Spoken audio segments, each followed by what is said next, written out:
નમસ્કાર દર્શકો, આજે છે 15 જુલાઈ 2025 અને આજે મેં લઈને આવે છે એક પછી એક તોફાન અને ખાસ સમાચાર। આજે ગુજરાતમાંથી લઈને દેશ વિદેશ સુધીના ટોપ હેડલાઇન્સ વાવાઝોડુંથી લઈ રાજકીય કમાસણ સુધી બધું જ આવરીશું। ચાલો તો શરૂ કરીએ આજના મુખ્ય સમાચારો સાથે।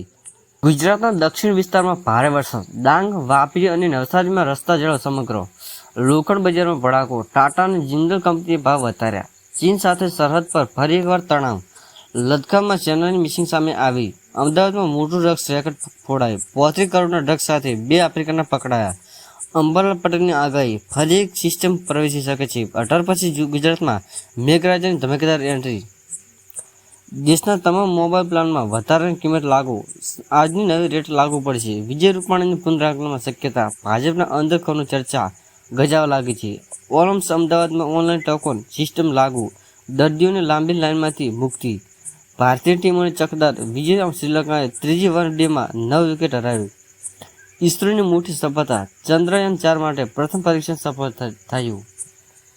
વિસ્તૃત સમાચાર। દક્ષિણ ગુજરાતમાં મેઘમહેર, વરસાદી જીવન રેખા ફરી જીવત કરી, દક્ષિણ ગુજરાતમાં ડાંગ, નવસારી, વલસાડ અને વાપી જેવા વિસ્તારમાં છેલ્લા 24 કલાકથી ધોધમાર વરસાદ પડી રહ્યો છે। ઘણા રસ્તાઓ પાણીમાં ગરકાવ થઈ ગયા છે। રાજ્ય સરકારે એનડીઆરએફ ટીમને એલર્ટ રાખી છે। વરસાદના કારણે ધરાશયી થયેલા 7 વૃક્ષો અને 3 મકાનોની ઘટના સામે આવી છે। લોખંડના ભાવમાં લિફ્ટ, મકાન બનાવવા માટે ખરાબ સમાચાર। જુલાઈ માસમાં બીજી વખતે લોખંડના ભાવમાં 7% જેટલો ઉછાળો આવ્યો છે। ટાટા સ્ટીલ અને જિંદલ સ્ટીલ સહિતની મોટી કંપનીને ભાવ વધારે છે। બિલ્ડર્સ અને કન્સ્ટ્રક્શન કંપનીએ સરકાર પાસે જીએસટી રાહતની માંગ કરી છે। લદ્દાખના આઈસ પોઈન્ટ પર ચીનની ગતિ ફરીથી વધતી, ભારત અને ચીનની સેના વચ્ચે ફરી એકવાર સરહદી તણાવનો માહોલ છે। લદ્દાખમાં નવી પોઝિશન ઉપર ચીનના સૈનિકો જોવા મળ્યા છે। રક્ષા મંત્રાલય પણ આ મામલે ગંભીરતા દેખાવી છે અને હજી સુધી ચીન તરફથી સ્પષ્ટતા મળેલી નથી। અમદાવાદમાં નાર્કોટિક્સ ડિપાર્ટમેન્ટની મોટી કાર્યવાહી, અમદાવાદમાં વસ્ત્રાપુર વિસ્તારમાં એક ફ્લેટમાંથી 35 કરોડનું ડ્રગ્સ પકડાયું છે। આરોપી 2 નાઇજીરિયન નાગરિકો ધરપકડમાં લેવાયા છે। પોલીસ ડ્રગ્સના નેટવર્ક ઝડપવા માટે વધુ તપાસ હાથ ધરી છે। અંબાલાલ પટેલની મોટી આગાહી, ગુજરાત માટે આગાહી કરાઈ મોંઘી, વૈજ્ઞાનિક અને હવામાન વિશ્લેષક અંબાલાલ પટેલે જણાવ્યું છે કે 18 જુલાઈથી પછી ગુજરાતમાં ફરી એક સિસ્ટમ સક્રિય થશે। મધ્ય અને ઉત્તર ગુજરાતમાં ભારે વરસાદની શક્યતા છે। ખેડૂતોએ ઘણાની મગફળીના વાવેતરમાં વધુ ધ્યાન રાખવું સૂચન અપાયું છે। મોબાઈલ પ્લાન હવે મોંઘા, જીઓ, એરટેલ અને વીઆઈ સહિતના મુખ્ય ટેલિકોમ પ્રોવાઇડર્સ આજથી નવા પ્લાન લાગુ કરે છે। હવે 1 GB ડેટાનો દર ₹25 થઈ જશે। ગ્રાહકોના આ નિર્ણય સામે અસહમત છે। રાજકીય ગરમાવો, રૂપાણી કેમ ચર્ચામાં છે? ભાજપના વરિષ્ઠ સૂત્રોના જણાવ્યા અનુસાર વિજય રૂપાણી ફરી એકવાર ગુજરાત રાજકારણમાં સક્રિય થઈ શકે છે। પાર્ટીમાંથી મોટા નેતાઓ રાજીનામા અને આંતરિક ખચખચ વચ્ચે તેમની જવાબદારી વધારવાના સમાચાર છે। ઓલમ્સ અમદાવાદનો નવો પ્રયોગ, ઓલમ્સ ખાતે આજની દર્દીઓ માટે ઓનલાઈન ટોકન સિસ્ટમ શરૂ કરાઈ છે। દર્દીઓને હવે લાઇનમાં ઊભા રહેવાની જરૂર નથી। હોસ્પિટલ દ્વારા મોબાઈલ એપ પણ લોન્ચ કરવામાં આવી છે।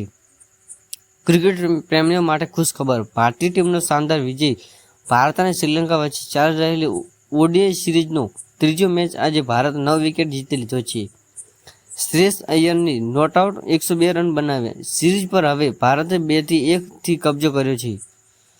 ઇસરોએ ધરાવ્યું સપનું, ચંદ્રયાન 4 માટે પહેલું સ્ટેપ સફળ, ઇસરો દ્વારા ચંદ્રયાન 4 માટે પૃથ્વી પર પ્રારંભિક એન્જિન ટેસ્ટિંગ સફળ થયું છે। આ મિશન 2026માં લોન્ચ થવાનું છે। વૈજ્ઞાનિકોના જણાવ્યા અનુસાર આ પહેલું મોટું તબક્કું સફળતાપૂર્વક પૂર્ણ થયું છે। આજે રાજ્યના દક્ષિણ અને કચ્છના વિસ્તારમાં ભારે વરસાદની આગાહી છે। અમદાવાદ, ગાંધીનગર અને મહેસાણામાં વિખરાયેલા વાદળો જોવા મળી શકે છે। હવામાન વિભાગે માછીમારોને દરિયો ન ખેડવાની ચેતવણી આપી છે। અંતિમ સમાચાર। મહેસાણા ખાતે ટ્રેક્ટર અને બાઇક વચ્ચે અકસ્માત, 2ના મોત, વલસાડમાં આગની ઘટના, પ્લાસ્ટિક ફેક્ટરી સંપૂર્ણ સળગી ગઈ, મોરબીના એમએલએ પર ધમકી આપવાનો આરોપ, પોલીસ તપાસમાં લાગી। તો દર્શકો, આ રહ્યા આજે 15 જુલાઈ 2025ના સૌથી મહત્વના સમાચાર।